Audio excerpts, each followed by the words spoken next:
بسم اللہ الرحمن الرحیم۔ حضرت ابو ہریرہ رضی اللہ تعالیٰ عنہ فرماتے ہیں، میں نے عرض کی، یا رسول اللہ صلی اللہ علیہ وآلہ وسلم، میں جب آپ کا دیدار کر لیتا ہوں تو میرے دل کو قرار آ جاتا ہے، میری آنکھیں ٹھنڈی ہو جاتی ہیں۔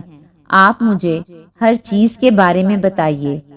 آپ صلی اللہ علیہ وآلہ وسلم نے فرمایا، ہر چیز پانی سے بنائی گئی ہے۔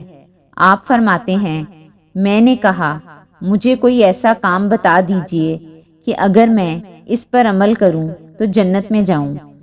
آپ صلی اللہ علیہ وآلہ وسلم نے فرمایا، سلام کو عام کرو، کھانا کھلاؤ، صلہ رحمی کرو۔ رات کے جس پہر میں لوگ سو رہے ہوتے ہیں اس وقت عبادت کیا کرو، پھر تم سلامتی کے ساتھ جنت میں چلے جاؤ گے۔ حضرت عبداللہ بن عباس رضی اللہ تعالیٰ عنہ فرماتے ہیں کہ رسول اللہ صلی اللہ علیہ وآلہ وسلم نے ارشاد فرمایا، بے شک اللہ تعالیٰ کچھ لوگوں کی عمر بڑھا دیتا ہے، ان کے مال میں اضافہ فرما دیتا ہے، حالانکہ ان سے اس قدر ناراض ہوتا ہے کہ ان کی پیدائش کے دن سے ان کی جانب نظر نہیں فرماتا۔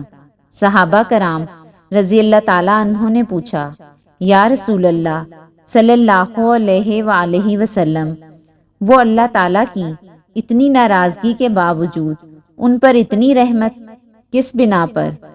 آپ صلی اللہ علیہ وآلہ وسلم نے فرمایا، اس لیے کہ وہ اپنے رشتہ داروں کے ساتھ حسن سلوک کرتے ہیں۔